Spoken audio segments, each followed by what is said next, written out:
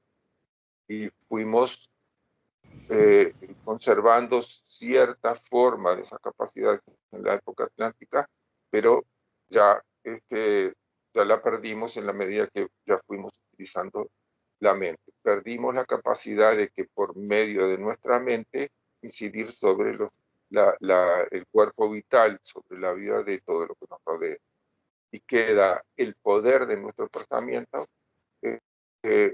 fundamentalmente circunscripto a producir un efecto sobre nosotros mismos, que así como nosotros pensamos, así es que como se va moldeando la materia de nuestro cuerpo también.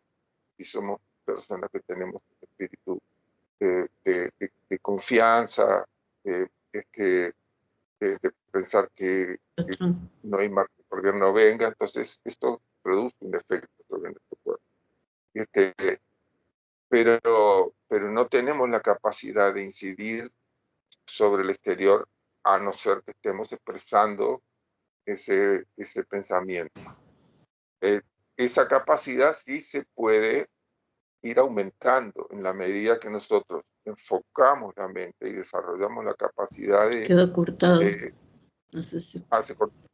se cortó de nuevo. No sé si el internet tuyo capaz que está un poco bajo. Puede ser.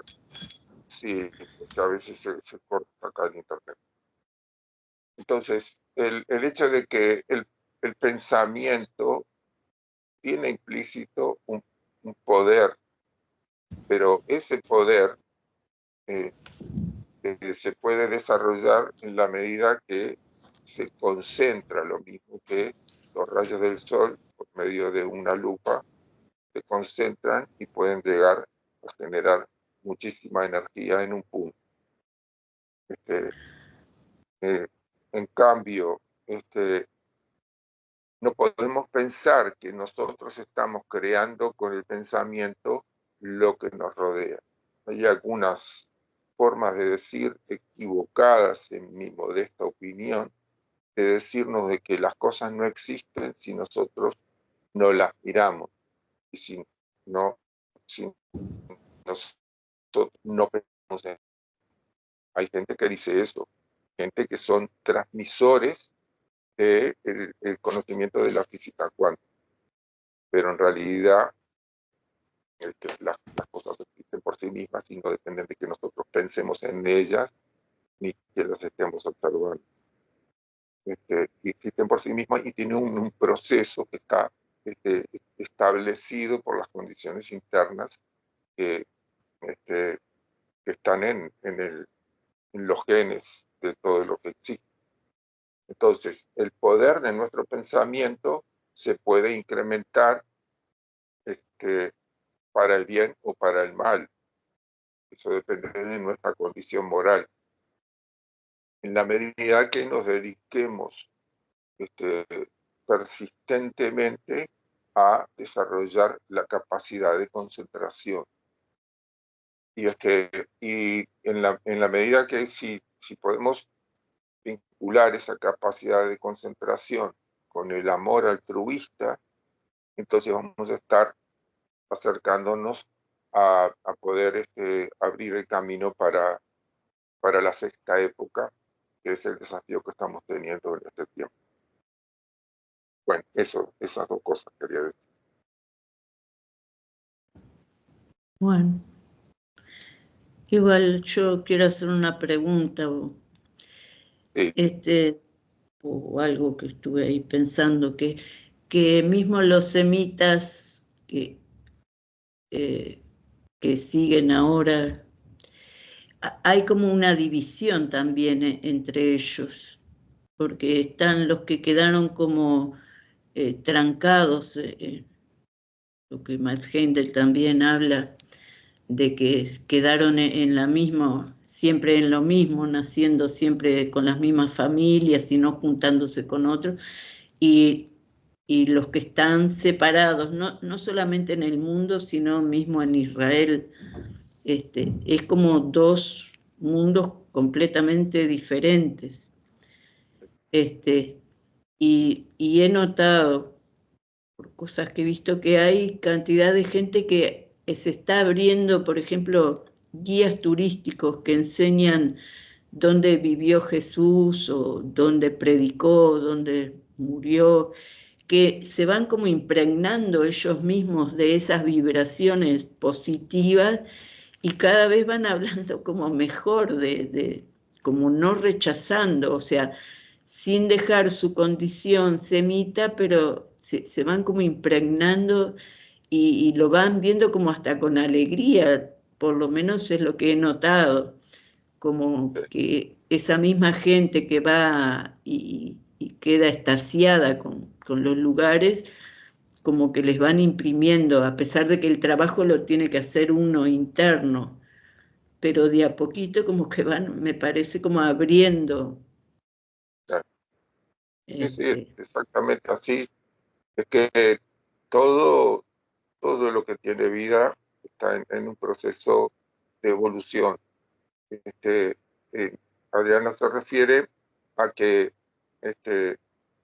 algo que veremos más adelante, de que de estos semitas originales que fueron por esa condición de tener mayor desarrollo de la mente, fueron elegidos este, por los guías para ser la simiente de la nueva raza.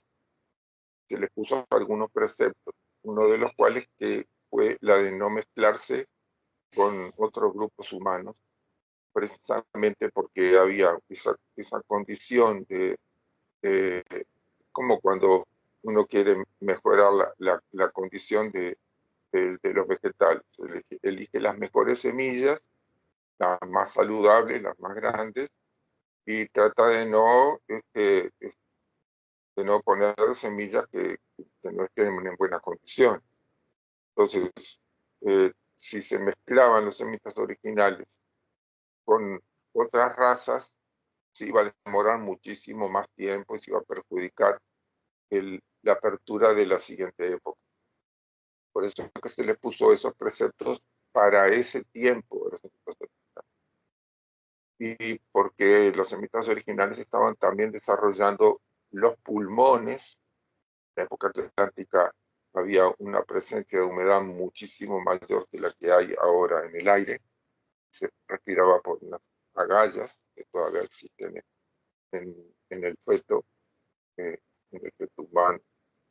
Y se tenían que desarrollar los pulmones para poder ingresar en la época aria, que iba a producir condiciones externas diferentes, de mayor enrarecimiento del aire. Hubo quienes no cumplieron ese precepto y después quedaron como apegados a pasar a cumplirlo, como si el hecho de pasar a cumplirlo fuera a resolver el problema de no haber podido abrir el camino para la época aria. Y entonces fueron quedando apegados desarrollaron esta condición de que solamente pueden casarse entre el mismo grupo semita. Y ese apego fue haciendo que fue perjudicando, porque en este tiempo el proceso evolutivo se beneficia de la mezcla de las distintas razas que se fueron desarrollando en esta época aria. Porque al mezclarse las razas, el individuo se fortalece en su condición de independencia, se va independizando de la guía de los espíritus de raza. Esto tiene el perjuicio de que tiene poca experiencia el ser humano individualmente para tomar sus decisiones y puede cometer más errores, pero tiene el beneficio de que va a aprender mucho más profundamente de esos errores y también de los aciertos, y se va a ir independizando cada vez más de la guía externa para hacer una luz para sí mismo. Todo tiene sus riesgos en el proceso evolutivo, pero entonces a eso se refería Adriana, de que los que actualmente son semitas y que han quedado apegados a esta condición, se han, por una vía, por mezclarse con otros grupos humanos, se van generando generaciones que cada vez están más independientes del espíritu de raza semita. Y por otra parte también las condiciones de los mundos superiores van haciendo que la gente vaya llegando información y vaya llegando también la actitud, que es una forma de información, en donde se va llegando a comprender mucho más serenamente y por eso más profundamente todo el contenido de lo que es verdadero. Y de esa forma entonces encontramos también gente que se va como cristalizando más en la condición del apego a lo que siempre creyeron, y otra gente en la que hay unos aires renovados, una condición de irse sintiendo cada vez más hermanos del resto de los seres humanos, y encontrar también ahí esos puntos de poder mostrar el lugar en donde vivió Jesús, las pruebas de la existencia de Jesús en la tierra, y de entrar a considerarlo como lo que es el Mesías, el ungido de Dios, aquel en el que podemos encontrar el mayor ejemplo para nuestra evolución. Así que sí, Dios quiera que la gente que se queda pegada y está cristalizada pueda encontrar rápidamente el camino para poder desembarazarse de esos apegos. Pero también tenemos que tener en cuenta de que esa parte de la humanidad apegada y cristalizada también incide sobre la otra, y de alguna forma la opresión que produce ese estado cristalizado hace que se produzca también una reacción individual, de decir, bueno, pero acá hay otros elementos que yo estoy viendo que no corresponden a una actitud así, tan cerrada y negativa. Entonces el mal termina también por producir un buen efecto. Así que al final vamos a ver que toda la humanidad, algunos más tarde y otros más temprano, van a poder ir accediendo al camino que nos conduce a la definitiva redención. Muy bien, Adriana, es así. Bueno, vamos a continuar un poquito más. Sí. No sé qué hora es. Las 11:07. Sí. ¿Tenés un ratito más para seguir, Sí, Adriana? sí, seguimos un poco más.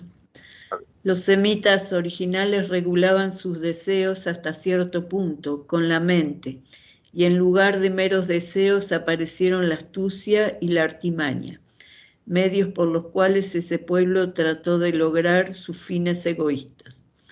Aunque eran un pueblo muy turbulento, aprendieron a controlar sus pasiones en grado sumo y a lograr sus propósitos usando la astucia, que más sutil, por ser más sutil y potente que la simple fuerza bruta. Fueron los primeros en descubrir que el cerebro es superior al músculo. Durante la existencia de esa raza, la atmósfera de la Atlántida comenzó a aclararse definitivamente y el punto previamente mencionado del cuerpo vital entró en comunicación con su compañero del cuerpo denso. La combinación de eventos dio al hombre la capacidad de ver los objetos claramente, con contornos nítidos y bien definidos, pero también trajo como consecuencia la pérdida de la visión de los mundos internos. De esta forma vemos, y sería bueno enunciar esto claramente como una ley, que nunca se logra un progreso que no sea obtenido a costa de alguna dificultad que previamente se poseía, la cual posteriormente es readquirida en forma más elevada. El hombre construyó el cerebro a expensas de la pérdida temporaria de su poder de generar descendencia por sí solo, con el fin de adquirir el instrumento con el cual guiar a su cuerpo denso, quedó sujeto a toda la dificultad, tristeza y dolor que implica la cooperación necesaria para la perpetuación de la raza. Obtuvo su poder de razonar al costo de la pérdida temporal de su visión espiritual interna. Si bien la razón lo benefició de muchas formas, apartó de su visión el alma de las cosas que le habían hablado previamente, y la adquisición del intelecto, que es ahora la más preciosa posesión del hombre, fue contemplada al principio con tristeza por los atlantes, que deploraban la pérdida de visión y poder espiritual que marcó su adquisición. No obstante, el cambio de poderes espirituales por facultades físicas era necesario a fin de que el hombre fuera capaz de funcionar independiente de toda guía externa en el mundo físico que debía conquistar. Con el tiempo recuperará sus poderes cuando mediante sus experiencias en su tránsito a través del mundo físico más denso haya aprendido a usarlos con propiedad. Cuando los poseía no tenía conocimiento de su uso apropiado y eran demasiado preciosos y peligrosos para ser usados como juguetes con los cuales experimentar. Bajo la guía de una gran entidad, la raza semítica fue llevada al este, desde el continente atlántico a través de Europa, al gran desierto en Asia Central conocido como el desierto de Gobi. Allí aquella lo preparó para ser la simiente de las 7 razas de la época aria, imbuyéndole potencialmente las cualidades que debían desarrollar sus descendientes. Durante las etapas anteriores, desde el comienzo del período de Saturno, durante los períodos solar y lunar, y en las 3 revoluciones y media del período terrestre, las épocas polar, hiperbórea, lemúrica y la primera parte del Atlante, el hombre había sido guiado por seres elevados, sin tener la más mínima elección. En esos tiempos era incapaz de guiarse a sí mismo, no habiendo aún desarrollado una mente propia, pero finalmente había llegado el momento en que, para su propio desarrollo, era necesario que comenzara a guiarse a sí mismo. Debía aprender la independencia y asumir responsabilidades por sus propias acciones. Hasta entonces había sido obligado a obedecer las directivas de su gobernante. Ahora sus pensamientos debían desviarse de sus guías visibles. los señores de Venus, a quienes adoraba como mensajeros de los dioses, hacia la idea del Dios verdadero, el invisible creador del sistema. El hombre iba a aprender a adorar y obedecer los mandatos de un Dios al que no podía ver. Su guía, por lo tanto, convocó al pueblo y le ofreció un conmovedor discurso, el cual puede ser expresado así. Hasta ahora habéis visto a aquellos que os guiaban, mas existen guías de variado grado y de esplendor, superiores a ellos, a quienes vosotros no habéis visto, y quienes guiaron a cada paso vacilante vuestro en la evolución de la conciencia. Exaltado sobre todos estos gloriosos seres está el Dios invisible que ha creado el cielo y la tierra, sobre la cual vivís. Fue su voluntad daros dominio sobre toda esta tierra, para que podáis fructificar y multiplicaros en ella. Solo a este Dios invisible debéis adorar, pero debéis adorarlo en espíritu y en verdad, y no hacer ninguna imagen grabada de él, ni usar ninguna efigie para representar. Adriana, Bueno, seguí vos un poquito entonces. voy a leer un poquito para atrás. Exaltado sobre todos esos gloriosos seres está el Dios invisible que ha creado el cielo y la tierra sobre la cual vivís. Fue su voluntad daros dominio sobre toda esta tierra para que podáis fructificar y multiplicaros en ella. A este Dios invisible debéis adorar, pero debéis adorarlo en espíritu y en verdad, y no hacer ninguna imagen grabada de él, ni usar ninguna efigie para representarlo entre vosotros, pues él está presente en todos lados, está más allá de toda comparación o similitud. Esto que nos refiere al Génesis es de lo que se trata, pues, el centro, el núcleo fundamental de la Biblia, o uno de los núcleos fundamentales de la Biblia. Adorar al Dios verdadero en espíritu y en verdad.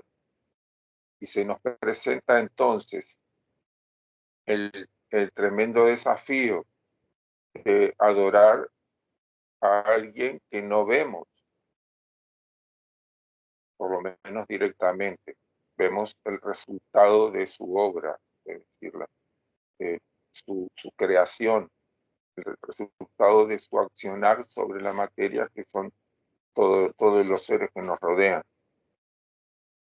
Y tampoco disfrutamos directamente en nuestro sentimiento, nuestra percepción de lo que podría ser semejante, por ejemplo, a la acción de una mano amorosa, un abuelo que nos tiende la mano. Eso lo podemos ver, podemos percibirlo. Vemos inmediatamente el contenido interior de la gente que nos rodea, el perro que nos mira con devoción. Entonces, todo eso nos produce un determinado sentimiento. El desafío está en desarrollar un sentimiento vivo, espiritual, hacia lo que no vemos. No tenemos una percepción directa de Dios ni de las jerarquías que trabajan para Él, pero que también se trata de que ni siquiera a esas jerarquías estemos adorando. Y como podemos encontrar en un montón de pasajes de la Biblia, que el profeta cae de rodillas ante el ángel que se le presenta, y el ángel le pide, levántate porque consiervo contigo soy yo. Yo también soy un siervo de Dios. El profeta es un siervo de Dios y el ángel también. Entonces le pide que se levante, que no lo adore. Y vemos como eso también nos muestra la tendencia del ser humano a adorar, a tener una admiración y una adoración por quienes puedan llegar a reconocer que son, que tienen una condición más elevada que él, pero que se trata de que podemos llegar a admirar, pero no a adorar. Y tampoco, en la medida que vamos a enfocar toda nuestra energía en la región química del mundo físico, porque nuestra mente trabaja con la parte química, ya no puede trabajar con la parte vital, entonces podemos caer en la soberbia de entrar a adorar el resultado de nuestra labor, las imágenes, lo que nosotros hacemos. Y de esa forma nos podemos desconectar de la presencia viva, pero invisible, del creador de todo. Entonces, es un desafío nuevo que se le presenta a nuestra humanidad. Habíamos venido siendo guiados por los señores de Venus y otras jerarquías a las que podíamos ver, y a las que les solicitábamos auxilio y ellos acudían y nos resolvían los problemas. Y uno podría decir, bueno, quedó resuelto el problema de la humanidad. No, porque se necesita hacer el paso de poder aprender a tomar las decisiones correctas nosotros y de esa forma desarrollar el potencial divino que nosotros tenemos. Si hubiéramos seguido permanentemente siguiendo las directivas de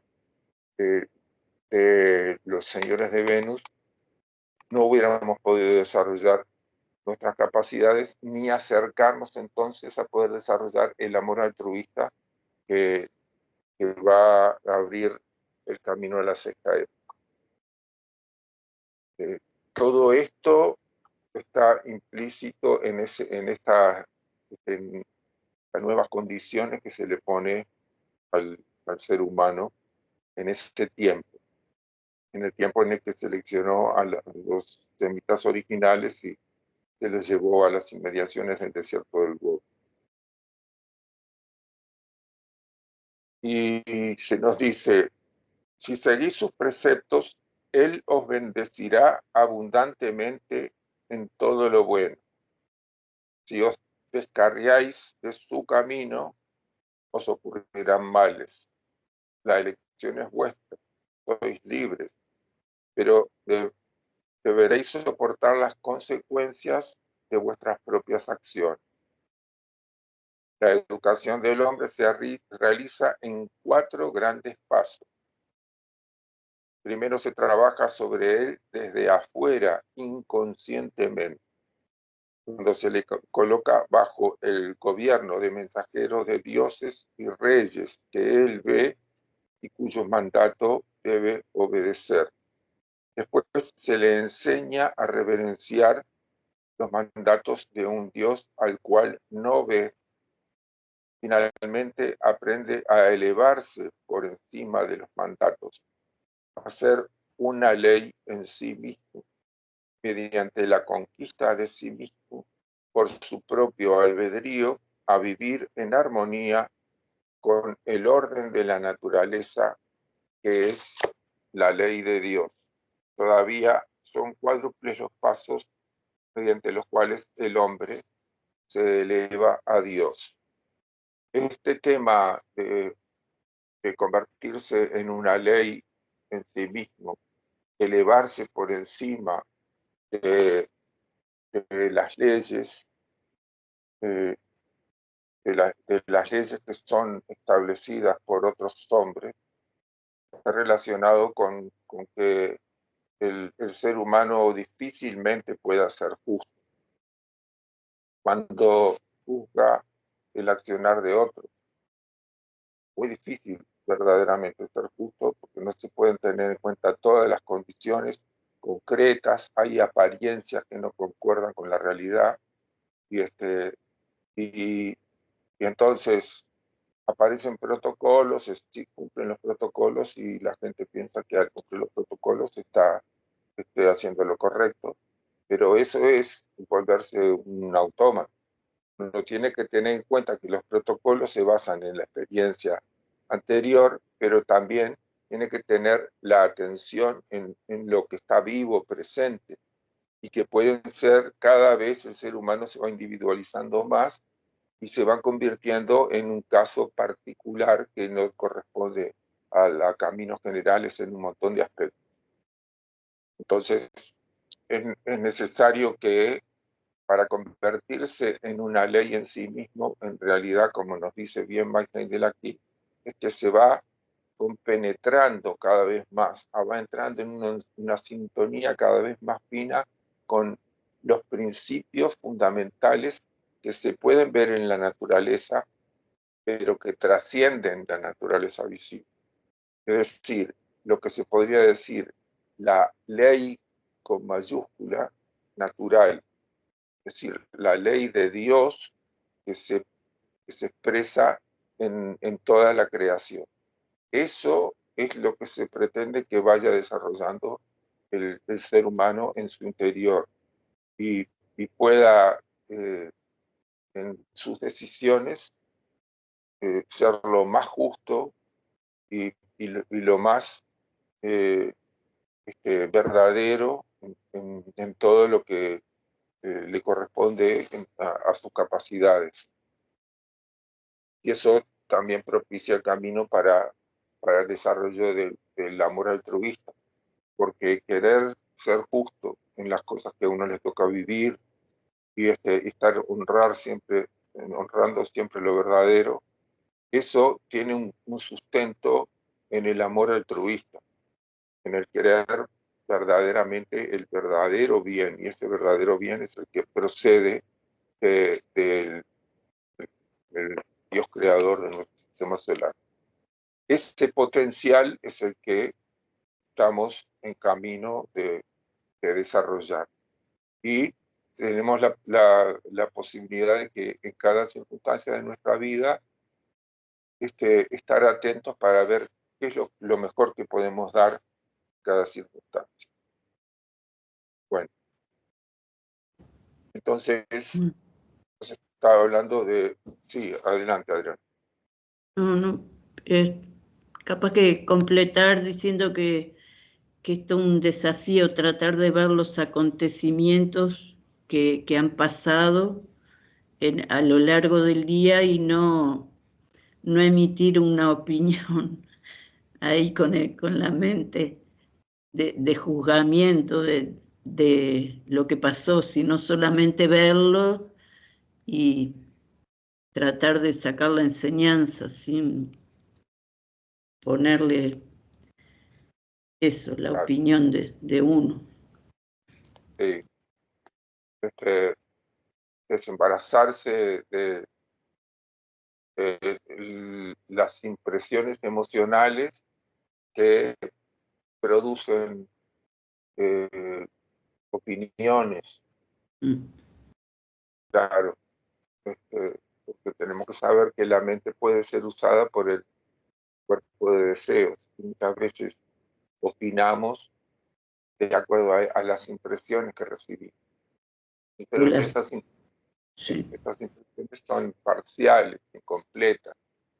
Y a veces también cuando uno opina, una opinión desde el punto de vista de la filosofía es un juicio en tanto que uno congela, es como una foto en la que uno congela algo.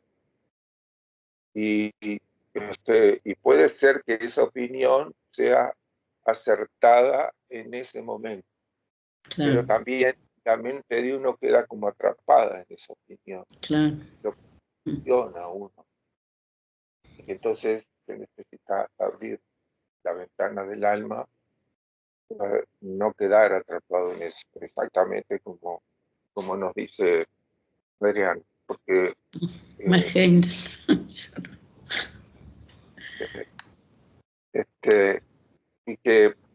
y entonces de esa forma, con nuestra actitud no cristalizada en ese momento, también estamos generando unas corrientes que propician que las otras personas involucradas puedan sentir esas corrientes y salir de esos estados de forma muy fácil.